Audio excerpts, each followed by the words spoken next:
আন্দোলন কর্তৃক আয়োজিত আজকের দোয়া এবং ইফতার মাহফিলে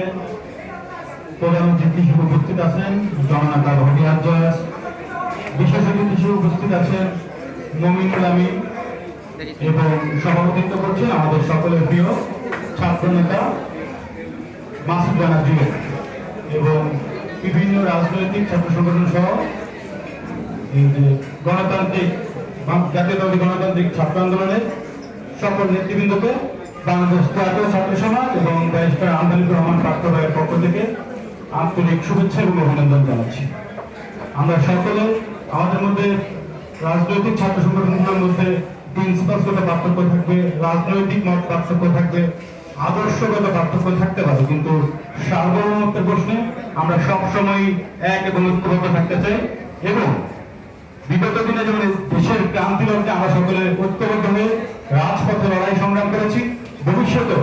বাংলাদেশ নামক রাষ্ট্রের যে কোনো ক্রাইসিস মোমেন্টে আমরা এক এবং ঐক্যবদ্ধ হয়ে দেশের জন্য লড়াই সংগ্রাম জারি রাখব। একটি সুখী সুন্দর এবং সমৃদ্ধ বাংলাদেশ গড়ার প্রত্যয় নিয়ে আজকে এখানেই শেষ করছি। সকলকে